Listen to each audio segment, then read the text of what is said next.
Today, how do you get good at something? How do you get really good? The other day I posted a note to remind myself to do another post in the future on Facebook about 700 hours, time compression, and bending reality around you. Now, those of course were notes to myself, and they wouldn't really make sense to anyone else, and they might not make sense after I explain them today either. But they have to do with the art of getting really good. See, a while ago, a long time ago in my life, I was in karate. I started when I was 12 years old after a failed basketball tryout in my school. I was good at basketball at the time for a white guy, and back when I was a kid, not now. Now my arms shoot out from doing so much kung fu that I overshoot the ball all the time. But I was good then, but I was skipping all of my classes in school. So the coach at my school said, yes, I'd like you on the team. My teacher said, no, which left me no normal sports path to follow when I was a kid. And truthfully, I like to spend more time alone. So to press, my dad put me in a karate class to kind of keep me straight, probably so I wouldn't get involved in drugs or something like that. Now, fortunately, that worked. I didn't get into drugs. And I also got to do karate at the same time. So I'm in it from 12 years old to 18 years old, and I got a second-degree black belt in Shotokan karate and also Gosoku-ryu. I think that's the pronunciation, but I can't actually remember. And I studied some other stuff, really like Aikido, 5 Animals Kung Fu, and then also Japanese Jiu-Jitsu. I don't even remember a kata anymore from those arts, and so it's not like I'm a master of them. But aside from the belts and the show, when I was 18, something happened inside my brain and my body with karate. My body with karate, that sounded funny to me. All of a sudden, I started to spontaneously create things against all kinds of pressures and positions within the framework of karate. In other words, my brain just started making up new things. And in one instant, suddenly, I became able to do things spontaneously that I couldn't have done had I practiced them over and over again a moment before. It was like an immediate change. Now, remember that happened again to me one day in 2009 when I had another interesting phenomenon happen. It was the time when I had a breakthrough. And all of a sudden, I became able to produce results that I didn't seem to be able to produce only a moment before. And I created what I wanted in a virtual instant, seemingly out of thin air after years of failure. Now, twice this last year, the same phenomenon happened to me again with what? Spanish. Now, my Spanish is the most awful white guy Spanish in the world, but one moment I remember, I started to understand everything. Also started to happen with Wing Chun Kung Fu, the art I'm studying. Both were less years than the first big breakthrough that I had, and there was a reason it took less time. And the reason is what I call the 700 principle. Now, I was talking to my brother the other year about language because he has a translation degree from Brigham Young University in Utah. And not a lot of people know this, but Will not only has a degree in language translation from BYU in Utah, and he actually speaks like he's a native speaker, and the only thing is nobody can really tell where he's from, but they think he's native. They think he grew up speaking Spanish. I still sound like a really bad, dorky American, but not as bad as our old CEO, Jonathan Cronson. He's like a movie, right? But I'm close to that bad. I'm bad, right? So what makes a skill go from an unusable part of conscious knowledge, where you have to force yourself to do it, to unconscious knowledge that's able to reflect and adapt to never before seen incoming stimulus?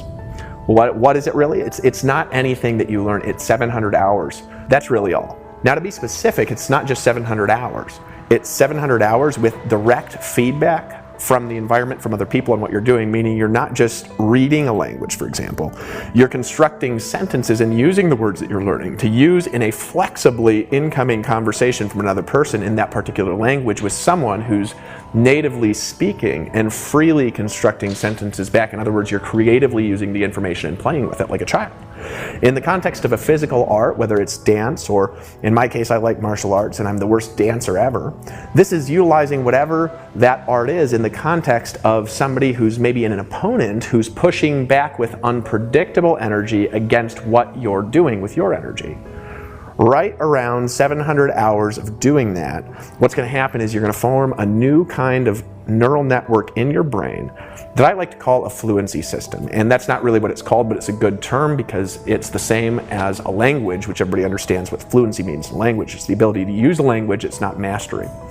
And what that is actually in the brain, it's an adaptable reflex system of coded connections in the nervous system that are able to spontaneously adapt to new stimulus and reflect back against the stimulus using properly coded skill architecture. Right, that's a mouthful, but you can get the bonuses and read that and you'll get it after a few times.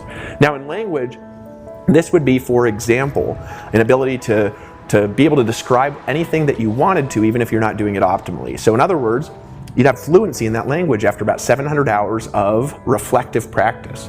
Now fluency is not mastery. After all, if you can read this in English or if you can listen to this video in English, you are fluent because you understand. But are any of us real masters in the English language? Are you the bestseller of an English literature book? Did you graduate from college with a degree in English? Not me. I'm just really starting to learn language, and I've been speaking English for 35 years, right? And there's people a lot better with it than me. Now, a fluency system is not limited to language. It's a coded physical network of two kinds of systems, both reflexive, which is in the brain, and holographic information that's actually not stored in the brain, and that's stored in between the cells of the mind and also in an energetic pattern in the mind. And that network is able to spontaneously, creatively, and properly interact with external spontaneous stimulus in the given context of a skill. In other words, if you translate language fluency into body mechanics or martial arts, you have the ability with your body, just like a language, to flexibly, with someone else moving at you with unpredictable energy, use a particular skill. Your skill now becomes usable and also flexible. Now, how long does that take, and what's the secret? 700 hours. That's it. There's no other way to do it. I saw somebody on Facebook the other day asking for a shortcut to learning languages, and I said the shortcut is how fast can you practice for 700 hours with another person who speaks that language. So building a mastery network, it takes more than 10 times that amount of practice. Actually, it's like 15 times as much as fluency. And this has been studied, this has been restudied, and it continuously, the studies land at about 10,000 hours of practice with feedback in a chosen area of learning, you become a master. But if you expect fluency in a business, in art, a martial art, marketing, reading, blogging, writing, language learning in less than 700 hours, you are out of luck and you're not going to develop that kind of system. You might even be able to talk a little, but you're going to have to consciously force the sentences, even if you have the ability to learn words fast. It takes 700 hours, even for geniuses, to learn a skill. So what about time compression? What do I mean by that in my post? Well, time compression is an interesting thing because people, I say things like that and then people pay attention and think I'm talking about something weird, and sometimes I am. And there's multiple ways to compress time in your life in any given context. One, there's actually a trance phenomenon that's called time distortion. This is commonly taught in hypnosis certifications, and it would fall under the category, again, of time distortion, which is a hypnotic phenomenon. And what that means is your unconscious mind has the ability to lengthen and shorten time experientially, kind of like the theory of relativity with your brain. But this is not in particular what you're watching in this video today. I'm talking about a different form of time compression, and that's how do you compress learning a skill into a shorter period of time. The way to compress a skill into a shorter period of time and make it usable in real life is to simply practice the skill with feedback more often and in larger chunks of time in an environment that allows you to gain some kind of feedback. Feedback is the information from the universe that's coming through your five senses in the form of information, and what you're doing is either working or it's not working, or it's working better or worse. So earlier this year, I crossed over 700 hours of mgtow, which is a physical contact form of close-range sparring in the art of Wing Chun, where I'm responding to incoming energy and I'm playing with that energy. This year, I passed a certain amount of time. Now what happened is my brain developed a new kind of network, and it just started inventing things in the context of that skill. And it was like a point where it started happening. Now, 700 hours of mgtow, what happened is my reflexes seemed to take what was a quantum leap in the ability to deal with energy, and I began to be able to use them in any context and just make things up that worked all the time. With any kind of incoming energy within a certain range, whether the energy is crazy, whether it's aggressive, whether it's soft, whether it's weird or not. When I hit around 2,000 hours of practice, again, less than a year later, there was another massive leap in unconscious and spontaneous adaptation, and I started to be able to do strange things with my skill, with my reflexes. It was just really odd, and it feels weird even to professional MMA people. Now, I don't think I can beat them in a fight, but they just think it's the most bizarre thing they've ever felt in their life. And they get in a range like this and they can't touch me, right? Now, if you want to compress time in learning a skill, I want you to listen. I want you to pay attention to this. There's only one way. Increase the hours of practice with feedback and increase the number of days of the week that you do it. That's it. So in the context of business, this would come across in the form of results tracking, or in the form of, in selling, for example, and the form of the sales that you're getting, conversations versus sales, or in marketing, it's feedback in the form of tracking and testing results and split testing. After 700 hours of testing, of continuous active practice with feedback, you'll develop the spontaneous ability to consistently know, more accurately than not, what to do, and get the sales that you want on a fluency-based level, which means in an industry like this, you could probably make 6 figures a year as long as you're working and as long as you continue to practice. Now, that doesn't mean that you're gonna sell like Tony Robbins, Tom Hopkins, or somebody like me. I have a strange ability to sell I've developed over my whole life. You need to practice more, which in selling means this: connecting with more prospects and bigger audiences. You wanna be better at speaking? Do it! Do it for 700 hours. How? Make videos, do conference calls, do Google Hangouts, speak in front of people. And in 700 hours, not only will you be way above average, you'll be able to spontaneously connect with audiences you don't even know and wrap them into your stories. They may even laugh at your jokes and think you're funny, even if you're not. In other words, in this case, what time compression actually is simply doing something for more hours and doing it for more days of the year, and compressing that so you're doing more in less time. So let's break down my karate experience and tell you how I gained fluency. Starting at 12 years old, and we probably did sparring there about 2 hours a week. I did that for 6 years. So you take 2 hours a week times 6 years times 52 weeks of the years. That equals 624 hours of sparring. Right at the time I gained fluency. I added into other classes, free sparring with my friends, with my buddies, wrestling and other martial arts that I did with person-to-person contact, and you land right around 700 hours where I have a spontaneous skill change. Now, I practice more than that, but I didn't practice with feedback more than that. I didn't practice with a person. It's very different. So what about business? When did I really get good? Well, I started to get good at, I started to get a good selling instinct where I wasn't just good at sales, I started to have an instinct and be able to invent things around 2006. See, I started this industry in Amway 2002 and probably actually did around 2 to 3 presentations a week on average from 2002 to 2006 while I was failing. Well, 2006 came by. I had accumulated approximately 700 hours of selling practice, if you do the math, in front of people, in front of rooms, and once again I developed a spontaneous internal network system of learnings that allow me to creatively work with information, and I created a team of around 1,000 people offline in hotel meetings in a year. Not great, but it worked, but I wasn't a master yet. Now, when was the next breakthrough that I had? It was around 2,000 hours in 2009, and then around 10,000 hours in 2011, and I was still just getting started.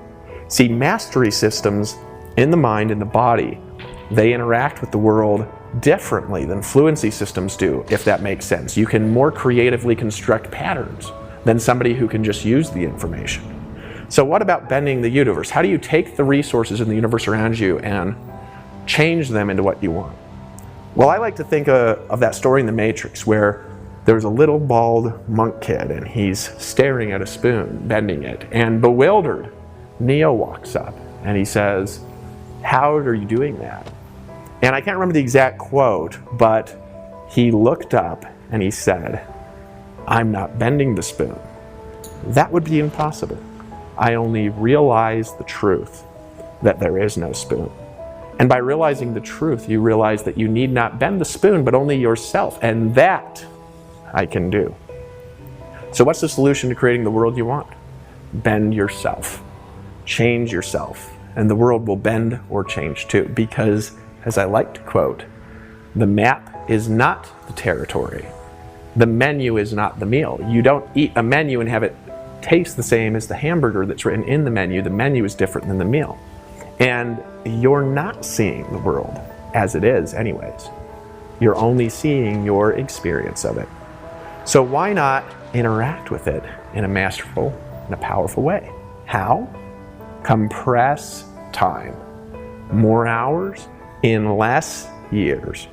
Had I sold one-on-one 10 hours a day, I would have compressed my selling skill into 10,000 hours in 3 years rather than like 7. And I'd be much richer faster today. Yet I was fraught, I was distressed as I searched for the secret, wanting so badly for a computer chip to download the kung fu of selling into my mind and my soul. And man, I was frustrated. Only now I realized the truth. I could have gotten to the secret faster by getting better faster, by practicing more. And it's funner to go fast than it is to go slow. So why don't we do that now? Why don't we go fast? That's what I want to encourage you to do in today's episode. As you're claiming your bonuses, I want you to commit to get good. Just by doing the daily shortcut, it's 1 hour a day of getting market feedback if you're in our community. Now, if you just do that and nothing more, in about 2 years, you're going to develop a real powerful, marketable skill that for the rest of your life could make you 6 figures a year in any industry online. But you could do that faster. And why don't we do that faster now? Right now, I want to give you some bonuses. I want to help you to develop skill. Put in your email below on the page, scroll down, and leave me a thoughtful comment on what you learned and what you're going to commit to do. Tell me how you're going to change, how you're going to be more powerful. And I will see you on the next page, and I'll see you in the next daily shortcut. The next page, I'm going to give you a PDF workbook to take this and plan your skill development. I'm also going to give you an audio of today's show, and I want to see what we can do for you, and I'm going to give you a formula on this next page, 5 steps you can implement in your business to go from where you are to 6 figures this year. And I am here to help you do that. Are you ready to change? Let's do that together.